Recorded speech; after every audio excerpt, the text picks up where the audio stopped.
Jumpa lagi dengan saya Eko. Bagaimana? Apa kabar semuanya? Baik, alhamdulillah. Semoga semuanya sehat-sehat saja. Oke, pada kesempatan kali ini saya akan berbagi tentang materi kelas 6, yaitu tema 1, subtema 2, pembelajaran 1 dengan pembahasan perkembangbiakan hewan. Ya, perkembangbiakan hewan ada dua macam, yaitu secara generatif dan secara vegetatif. Antara keduanya itu memiliki perbedaan. Apa perbedaannya? Silahkan simak penjelasan.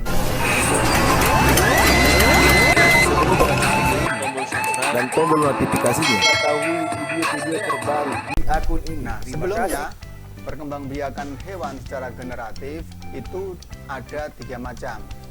Di antaranya adalah bertelur atau disebut dengan ovipar. Dan yang kedua adalah beranak atau yang disebut dengan melahirkan, yaitu dengan istilah vivipar. Sedangkan yang ketiga adalah bertelur dan melahirkan dengan istilah ovovivipar. Nah, ketiga perkembangbiakan ini adalah melalui perkawinan antara hewan jantan dan hewan betina. Namun sebelumnya jangan lupa subscribe channel ini agar saya semakin semangat untuk membuat video. Pertama adalah perkembangbiakan dengan cara bertelur atau dengan istilah ovipar. Perkembangbiakan ini adalah dengan perkawinan antara hewan jantan dan hewan betina. Ya, jadi harus ada hewan jantan dan hewan betina. Dengan adanya perkawinan dari hewan ini, maka kemudian terjadilah perkembangbiakan. Hewan betina dia memiliki yang namanya ovum atau disebut telur. Ya, maka di sini dari ovipar itu dari kata ovum, ya, artinya telur. Biar mudah mengikat saja, O, ya. Kemudian hewan jantan pasti dia memiliki yang namanya sperma. Nah, dari perkawinan ini maka bertemulah yang namanya ovum dan sperma. Ya, kemudian terjadilah pembuahan seperti gambar ini. Ya, ini adalah gambar telur dan sperma yang bertemu. Dari pertemuan ini, maka kalau sudah telur dibuahi oleh sperma, maka akan tumbuhlah menjadi zigot. Ya. Zigot ini adalah bakal individu baru, yaitu perkembangan dari bertemunya ovum dan sperma. Nah, setelah zigot ini berkembang, maka kemudian berubah menjadi yang namanya embrio, yaitu bakal calon individu baru. Nah, embrio ini sudah membentuk suatu makhluk hidup, suatu individu baru, namun dia belum sempurna. Maka kemudian berkembang biak terus atau berkembang terus, tumbuh terus, maka sehingga menjadilah yang namanya individu baru. Nah, ini adalah perkembangbiakannya atau perjalanan daripada individu suatu makhluk hidup. Nah, daripada hewan yang bertelur dan ovipar ini, dia memiliki ciri-ciri khusus agar kita mudah untuk mengingatnya. Apa saja cirinya? Berikut penjelasannya. Yang pertama, ciri dari hewan yang bertelur tidak memiliki daun telinga. Jadi dia tidak punya daun telinga. Dia tetap punya telinga, tapi yang tidak punya adalah daunnya. Jadi dia hanya cukup memiliki lubang telinga saja, dia bisa mendengar. Yang kedua, dia mengerami telurnya, ya, karena dia bertelur maka dia mengerami telurnya, dan telur yang tidak dierami maka dia tidak akan menjadi makhluk hidup baru seperti yang kita makan itu. Karena tidak dierami maka bentuknya tetap menjadi telur. Itu ciri khasnya atau ciri khususnya. Berikutnya hewannya, contohnya apa saja? Contoh hewan unggas, hewan bertelur ini, yaitu adalah sebangsa unggas. Yang pertama ada ayam. Ya.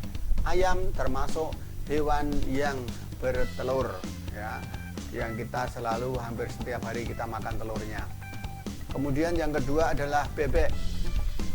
Sama, bebek juga menjadi makanan khas bagi orang-orang yang suka telur atau suka daging. Nah, ini ada ayam dan bebek, ini berkembang biaknya dengan cara bertelur. Kemudian berikutnya adalah burung. Nah, burung juga sama, dia berkembang biak dengan bertelur atau disebut dengan ovipar. Kemudian contoh berikutnya adalah soang atau angsa. Ya, ini juga adalah hewan yang berkembang biak dengan bertelur. Keempat contoh yang saya berikan ini, kalau kita perhatikan tadi di sini sudah disebutkan tidak memiliki daun telinga. Keempatnya ini tidak memiliki daun telinga. Dan dia kalau mau berkembang biak maka dia harus mengalami telurnya. Itu yang pertama. Berikutnya yang kedua adalah perkembangbiakan dengan cara beranak atau melahirkan yang disebut dengan vivipar. Ya, vivi, berarti dia menyusui. Ya, otomatis perkembangbiakan ini adalah terjadi karena adanya hewan betina dan juga hewan jantan. Kalau hanya betina saja tidak bisa, kalau jantan saja juga tidak bisa. Nah, ini harus ada keduanya. Dari hewan betina yang memiliki ovum dan hewan jantan yang memiliki sperma, maka terjadilah pembuahan. Dari pembuahan itu, maka terjadilah perkembangbiakan secara internal di dalam rahim induk betina. Ya. Jadi, kalau hewan yang beranak dan melahirkan itu perkembangbiakannya secara internal, yaitu ada di dalam perut atau di dalam rahim induknya. Ya. Jadi, sampai dia siap untuk dilahirkan. Embrio akan berkembang dan tumbuh di dalam tubuh induknya sampai siap dilahirkan. Kalau belum siap dilahirkan, maka dia masih tetap akan berkembang. Nah, kecuali ada kelainan-kelainan, ya. Jadi semua hewan yang beranak dan melahirkan dia pasti akan berkembang biak dengan bunting, ya. Jadi hewan betinanya itu mengalami bunting, perutnya membesar karena di dalam rahimnya ada pertumbuhan anaknya. Itu contoh perkembangbiakan hewan secara beranak dan melahirkan. Kemudian apa cirinya? Cirinya otomatis tidak sulit, yaitu hanya sebalikkan atau kebalikan dari perkembangbiakan ovipar tadi. Di antaranya yaitu memiliki daun telinga, ya. Ini pasti memiliki daun telinga. Jadi hewan yang punya daun telinga bisa dipastikan dia berkembang biak dengan cara beranak atau melahirkan. Kemudian yang kedua, dia menyusui anaknya. Kalau yang tadi ovipar itu mengerami, kalau ini menyusui. Karena apa? Karena begitu lahir sudah berbentuk menjadi individu baru.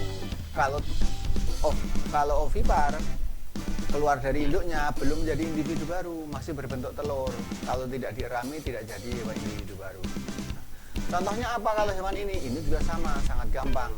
Banyak sekali contoh yang ada di sekitar kehidupan kita. Contohnya yang pertama ada sapi. Siapa yang nggak tahu sapi? Nah, pasti semuanya tahu, ya kan? Ya, sapi. Yang kedua, kambing atau mbek. Nah, kambing ya semua kambing. Ya, ada kambing domba, ada kambing kacang, ada kambing Jawa, ada kambing etawa dan lain sebagainya. Pokoknya kambing. Kemudian yang ketiga burung, kuda, maaf, salah sebut. Yang ketiga adalah kuda. Kuda ini juga sama, dia melahirkan atau beranak dan juga menyusui. Dan yang keempat adalah kucing. Ya, kucing, siapa yang melihara kucing? Ya, harus dipelihara dengan baik, ya. Kalau dia punya anak, ya diperhatikan, jangan sampai ditelantarkan. Oke, itu tadi ciri dan contoh hewan yang beranak dan melahirkan. Berikutnya, yang ketiga adalah hewan yang bertelur dan melahirkan atau ovovivipar. Nah, ini gabungan dari kedua yang pertama dan kedua tadi. Ya, digabung jadi satu di sini. Jadi yang ketiga yaitu hewan yang bertelur sekaligus melahirkan. Gimana sih kok bisa bertelur sekaligus melahirkan? Nah, hewan yang bertelur dan sekaligus melahirkan ini juga sama, pasti melalui perkawinan antara hewan betina dan hewan jantan. Nah, dari hasil perkawinan ini, maka perubahan makhluk hidup atau perubahan individu barunya itu berada di dalam rahim induknya sama perkembangannya, sama di dalam yang vivipar tadi. Perkembangannya dari anaknya ini berada di dalam rahim induknya. Nah, karena berkembang biak di dalam rahim induknya, nah sementara telur masih di dalam rahim. Nah, jadi telur itu belum dikeluarkan, calon anaknya itu berkembang biak di dalam telur itu. Nah, kalau ayam kan dikeluarkan telurnya dulu, dierami baru berkembang. Nah, kalau yang vivipar dia berkembang biak langsung di dalam tapi tidak ada telurnya. Nah, ini kalau ini berkembang biak di dalam perutnya masih berbentuk telur. Nah, ini makanya disebut dengan bertelur dan melahirkan. Nah, dari sini kemudian menetaslah di dalam tubuh induknya. Ya, telur tadi yang berkembang biak di dalam perut rahim tadi, setelah menetas dari tubuh induknya kemudian dikeluarkan baru menjadi individu baru. Nah, gitu.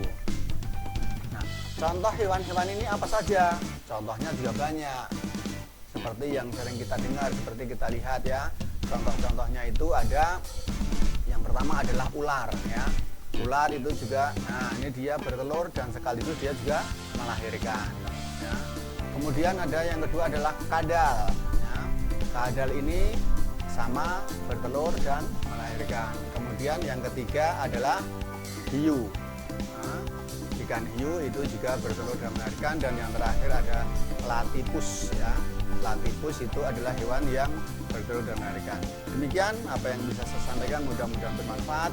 Jangan lupa untuk berpraktek. Baik, demikian yang bisa saya sampaikan. Sekian dan terima kasih. Semoga bermanfaat. Ada kurang lebihnya mohon maaf. Jangan lupa untuk subscribe, like, dan share. Dari saya, ekobudoyo.com. Sekian, assalamualaikum warahmatullahi wabarakatuh. Bye-bye.